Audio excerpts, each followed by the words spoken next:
All of his co-workers were gone. What could it mean? Stanley decided to go to the meeting room. Perhaps he had simply missed a memo.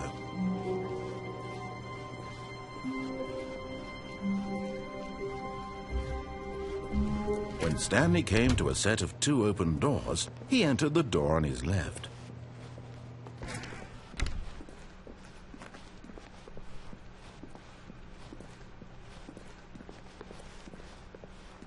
Yet there was not a single person here either. Feeling a wave of disbelief, Stanley decided to go up to his boss's office, hoping he might find an answer there. Coming to a staircase, Stanley walked upstairs to his boss's office.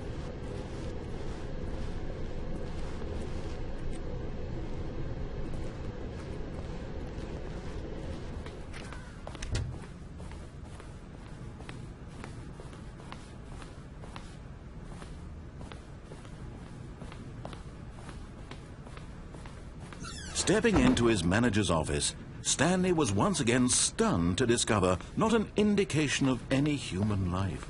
What could it mean? Stanley wondered aloud to nobody. He began wildly tearing through papers on the boss's desk, pulling books off the shelf, looking behind paintings, desperate for clues to his situation. But his attention was caught by a keypad behind the boss's desk. What could its purpose be? In fact, this keypad guarded the terrible secret that lay buried below his feet. And so the boss had assigned it an extra secret PIN number, 2845. But of course, Stanley couldn't possibly have known this.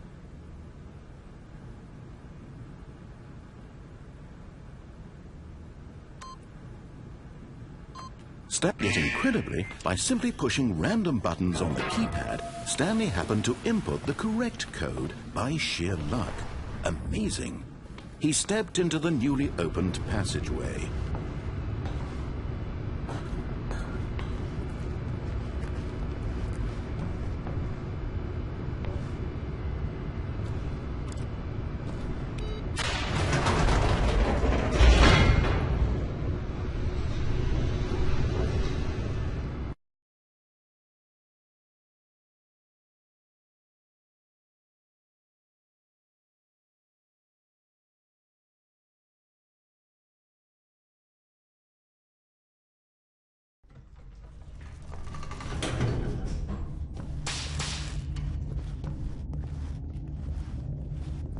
Stanley walked straight ahead through the large door that read Mind Control Facility.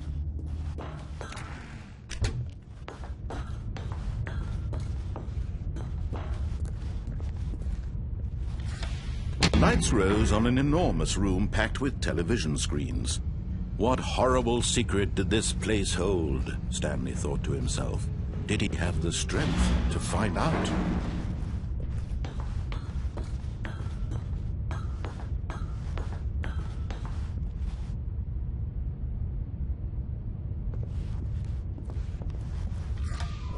Now the monitors jumped to life, their true nature revealed.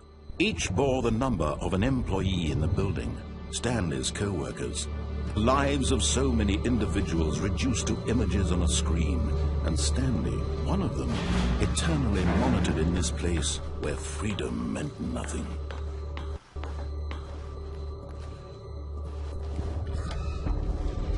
This mind control facility, it was too horrible to believe. It couldn't be true.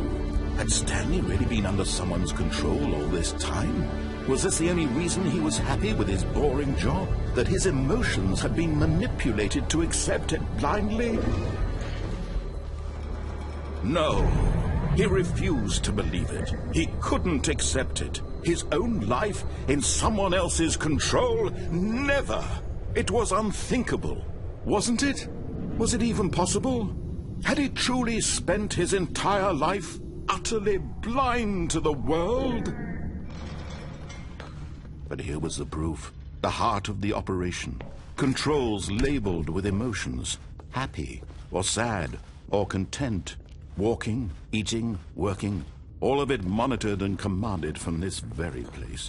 And as the cold reality of his past began to sink in, Stanley decided that this machinery would never again exert its terrible power over another human life, for he would dismantle the controls once and for all.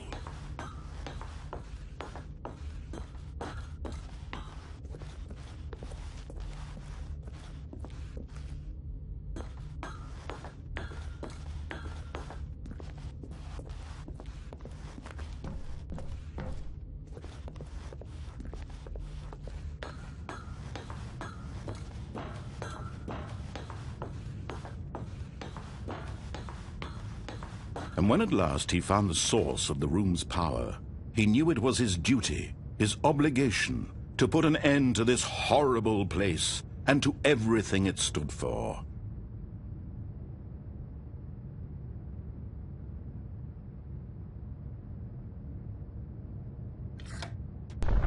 Oh, Stanley, you didn't just activate the controls, did you? After they kept you enslaved all these years, you go and you try to take control of the machine for yourself. Is that what you wanted? Control? Oh, Stanley, I applaud your effort, I really do. But you need to understand, there's only so much that machine can do.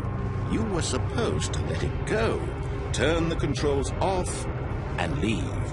If you want to throw my story off track, you're going to have to do much better than that. I'm afraid you don't have nearly the power you think you do. For example, and I believe you'll find this pertinent, Stanley suddenly realized he had just initiated the network's emergency detonation system. In the event that this machine is activated without proper DNA identification, nuclear detonators are set to explode, eliminating the entire complex. How long until detonation then? Let's say 2 minutes. Ah, now this makes things a little more fun, isn't it, Stanley? It's your time to shine. You are the star. It's your story now. Shape it to your heart's desires. Oh, this is much better than what I had in mind. What a shame we have so little time left to enjoy it. Mere moments until the bomb goes off. But what precious moments each one of them is. More time to talk about you, about me, where we're going, what all this means. I barely know where to start. What's that? You'd like to know where your co-workers are? A moment of solace before you're obliterated? All right, I'm in a good mood. You're gonna die anyway. I'll tell you exactly what happened to them. I erased them. I turned off the machine. I set you free. Of course, that was merely in this instance of the story. Sometimes when I tell it, I simply let you sit there in your office forever, pushing buttons endlessly and then dying alone. Other times, I let the office sink into the ground, swallowing everyone inside, or I let it burn to a crisp. I have to say this, though, this version of events has been rather amusing. Watching you try to make sense of everything and take back the control wrested away from you, it's quite rich. I almost hate to see it go. But I'm sure whatever I come up with on the next go-around will be even better. My goodness, only 34 seconds left. But I'm enjoying this so much. You know what? To hell with it. I'm going to put some extra time on the clock, why not? These are precious additional seconds, Stanley. Time doesn't grow on trees. Oh dear me, what's the matter, Stanley? Is it that you have no idea where you're going or what you're supposed to be doing right now? Or did you just assume when you saw that timer that something in this room was capable of turning it off? I mean, look at you.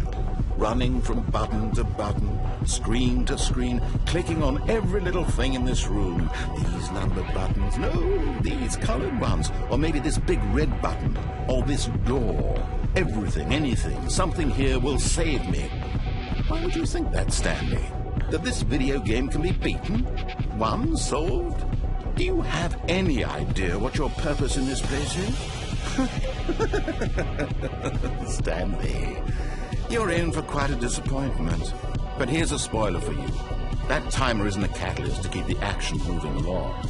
It's just seconds ticking away to your death. You're only still playing instead of watching a cutscene because I want to watch you for every moment that you're powerless. To see you made humble. This is not a challenge. It's a tragedy. You wanted to control this world, that's fine. But I'm going to destroy it first, so you can't. Take a look at the clock, Stanley. That's 30 seconds you have left to struggle. 30 seconds until a big boom and then nothing. No ending here, just you being blown to pieces. Will you cling desperately to your frail life, or will you let it go peacefully? Another choice. Make it count, or don't. It's all the same to me, all a part of the joke. And believe me, I will be laughing at every second of your inevitable life from the moment we fade in until the moment I say, happily ever up.